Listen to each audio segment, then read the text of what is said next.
નમસ્કાર મિત્રો, સ્વાગત છે તમારું એચએનજીયુ સ્ટડી પોઈન્ટ યુટ્યુબ ચેનલના એક નવા વિડીયોમાં. સીસી ભરતીની રાહ જોઈ રહેલા તમામ ઉમેદવારો માટે ખૂબ જ મોટા સમાચાર સામે આવી રહ્યા છે. સીસી ભરતીના ઓફિશિયલ આરઆર જે છે એ જાહેર કરી દેવામાં આવે છે.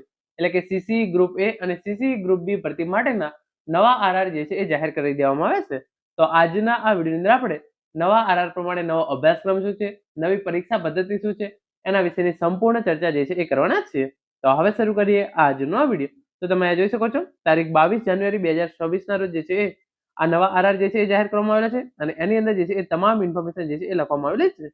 જે આ નવા રૂલ્સ છે એને જે છે એ Gujarat subordinate services class 3 group અને group B combined competitive exam rules 2026 તરીકે જે છે એ ઓળખવામાં આવશે. એટલે કે સીસી ભરતીના નવા નિયમો જે છે એ આ રીતે જાહેર કરવામાં આવેલા છે અને એની અંદર જે છે એ તમામ ઇન્ફોર્મેશન જે છે આપવામાં આવેલી છે. આપણે વાત કરીએ તો આ પરીક્ષા જે છે એ બે વિભાગની અંદર લેવામાં આવશે. પહેલા જે છે એ પ્રિલિમિનરી એક્ઝામ અને બીજી તમારી જે છે એ મેઇન્સ એક્ઝામ છે એ લેવામાં આવશે. A common preliminary exam shall be conducted for the selection of candidate of group A and group B post mentioned. એટલે કે ગ્રુપ એ અને ગ્રુપ બી માટે જે છે એ એક જ પ્રિલિમિનરી એક્ઝામ જે છે લેવામાં આવશે અને મેઇન્સ એક્ઝામ જે છે એ અલગ અલગ લેવામાં આવશે. અને જે જગ્યાઓ છે એના આધારે ગ્રુપ એ અને ગ્રુપ બી માટે જે છે એ અલગ અલગ મેરિટ જે છે એ જાહેર કરવામાં આવશે. એટલે કે પ્રિલિમિનરી એક્ઝામ જે છે એ એક જ લેવામાં આવશે, પરંતુ ગ્રુપ એ અને ગ્રુપ બી માટે અલગ અલગ મેરિટ લિસ્ટ જે છે એ જાહેર કરવામાં આવશે. ગ્રુપ એ માટે જે છે એ મેઇન્સ એક્ઝામની અંદર ડિસ્ક્રિપ્ટિવ હશે અને ગ્રુપ બી ની મેઇન્સ એક્ઝામ માટે જે છે એ એમસીક્યુ પ્રકારની હશે. એના પછી તમે અહીંયા આગળ જોઈ શકો છો, તમામ ઇન્ફોર્મેશન જે છે આપવામાં આવેલી છે. The number of candidate cold for the mains exam subject to availability shall be 7 times the number of vacancies in group A and group B. એટલે કે ગ્રુપ એ અને ગ્રુપ બી ની જેટલી જગ્યાઓ હશે એના 7 ગણા ઉમેદવારોને જે છે એ મુખ્ય પરીક્ષા માટે જે છે એ બોલાવવામાં આવશે. એના પછી તમામ ઇન્ફોર્મેશન જે છે આપવામાં સિલેબસ વિશેની, મીડિયમ ઓફ એક્ઝામિનેશન ગુજરાતી અથવા ઇંગ્લિશ ની અંદર તમારી જે છે એ પરીક્ષા લેવામાં આવશે. Application for the examination, examination fee વગેરેની ઇન્ફોર્મેશન જે છે જ્યારે પણ ભરતીની જાહેરાત આવશે એની અંદર જે છે એ આપવામાં આવેલી હશે. તો તમારે જે છે એ પાસ થવા માટે મિનિમમ 40% માર્ક્સ જે છે એ લાવવા જરૂરી છે પ્રિલિમિનરી પરીક્ષાની અંદર અને મેઇન્સ પરીક્ષાની અંદર. પાસ થવા માટે તમારે જે છે એ દરેક પેપરની અંદર 40% જે છે એ માર્ક્સ લાવવા જરૂરી છે. એના પછી આગળ તમે અહીંયા જોઈ શકો છો ઇન્ફોર્મેશન જે છે આપવામાં આવેલી છે. હવે જે છે આપણે ડાયરેક્ટ સિલેબસ બાજુ જે છે એ જતા રહીએ. તો આ જે છે એ ઇન્ફોર્મેશન છે. ઓકે, અપોઇન્ટમેન્ટની ઇન્ફોર્મેશન છે અને છેલ્લે તમે અહીંયા જોઈ શકો છો ગ્રુપ એ ની જે છે એ કઈ પોસ્ટ હશે. એટલે કે તમે જે છે એ સીસી ગ્રુપ એ ની અંદર જે છે એ પાસ આવશો તો તમને કઈ કઈ પોસ્ટની અંદર જે છે એ નોકરી મળશે એની ઇન્ફોર્મેશન આપેલી છે. તમે સીસી ગ્રુપ બી ની અંદર પાસ આવશો તો તમને કઈ કઈ પોસ્ટમાં નોકરી મળશે એની જે છે એ ઇન્ફોર્મેશન આપવામાં આવેલી છે. હવે આગળ તમે અહીંયા જોઈ શકો છો જે રીતે લખ્યું છે એ પ્રમાણે પ્રિલિમિનરી પરીક્ષાનો સિલેબસ. તો આ પ્રમાણે જે છે એ પ્રિલિમિનરી એક્ઝામ માટેનો સિલેબસ રહેશે. ગુજરાતી 15 માર્ક્સનું, અંગ્રેજી જે છે એ 15 માર્ક્સનું, general awareness and current affairs 30 માર્ક્સનું, ક્વોન્ટિટેટિવ એપ્ટિટ્યુડ એટલે કે મેથ્સ 30 માર્ક્સનું અને રીઝનિંગ જે છે એ 60 માર્ક્સનું. તો આ પ્રમાણે જે છે એ 150 માર્ક્સનું પ્રિલિમિનરી એક્ઝામ માટે પેપર લેવામાં આવશે. એના માટે તમને 2 કલાકનો સમય જે છે એ આપવામાં આવશે. દરેક પ્રશ્નનો જે છે એ 1 માર્ક્સ રહેશે. 0.25 જે છે એ નેગેટિવ માર્કિંગ રહેશે. તો આ પ્રમાણે પ્રિલિમિનરી એક્ઝામનો સિલેબસ આપેલો છે.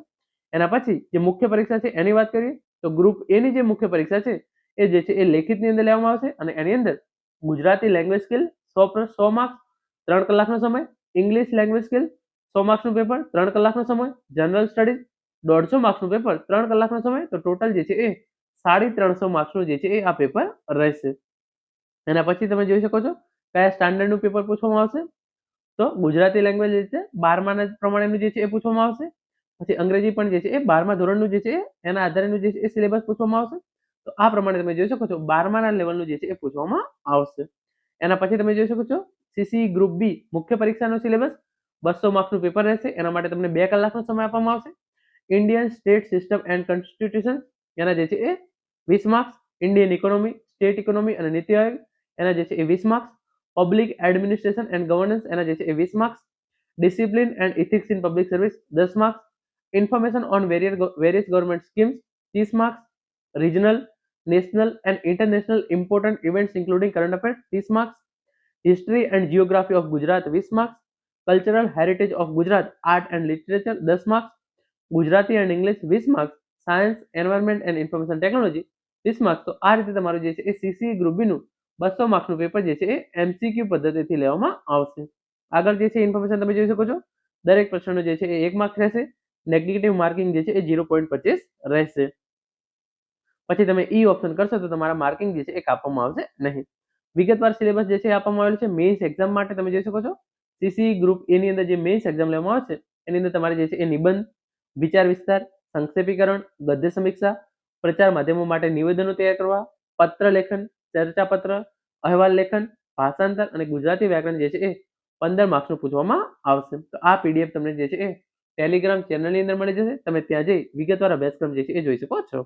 પછી ઇંગ્લિશ માટે તમારે જે છે એ નિબંધ રહેશે, લેટર રાઇટિંગ રહેશે, રિપોર્ટ રાઇટિંગ રહેશે, રાઇટિંગ ઓન વિઝ્યુઅલ ઇન્ફોર્મેશન રહેશે, ફોર્મલ સ્પીચ રહેશે, સંક્ષેપીકરણ રહેશે, રીડિંગ કોમ્પ્રિહેન્શન રહેશે અને ઇંગ્લિશ જે છે એ ગ્રામર રહેશે. આ પ્રમાણે તમારું જે છે એ ઇંગ્લિશ ગ્રામર અને ટ્રાન્સલેશન. તો આ પ્રમાણે તમારું જે છે એ 100 માર્ક્સનું ઇંગ્લિશનું પેપર લેવામાં આવશે.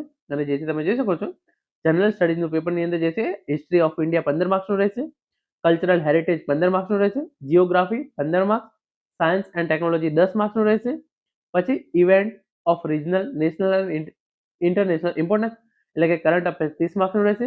Indian state system and constitution 20 માર્ક્સનું રહેશે. પબ્લિક એડમિનિસ્ટ્રેશન એન્ડ ગવર્નન્સ જે છે એ 20 માર્ક્સનું રહેશે. પછી ડિસિપ્લિન ઇન પબ્લિક સર્વિસ જે છે એ 10 માર્ક્સનું રહેશે. ઇન્ડિયન ઇકોનોમી એન્ડ પ્લાનિંગ જે છે એ 15 માર્ક્સનું રહેશે. આ પ્રમાણે જે છે એ સિલેબસ છે અને આ પ્રમાણે જે છે એ 1 માર્ક્સના પ્રશ્નો જે છે એ પૂછવામાં આવશે 10, 2 માર્ક્સના પ્રશ્નો 10 પૂછવામાં આવશે, 3 માર્ક્સના પ્રશ્નો જે છે એ 30 પૂછવામાં આવશે અને 5 માર્ક્સના જે છે એ 6 પ્રશ્નો પૂછવામાં આવશે. તો આ પ્રમાણે જે છે એ સીસીના નવા આરઆર જે છે એ જાહેર થઈ ગયા છે. તો હવે નવી ભરતીની જાહેરાત પણ ટૂંક જ સમયમાં આવશે. તો આ પ્રમાણે તમે જે છે એ અભ્યાસક્રમને ધ્યાનમાં રાખી અને સીસી ભરતીની તૈયારી કરી શકો છો. Thank you so much for watching.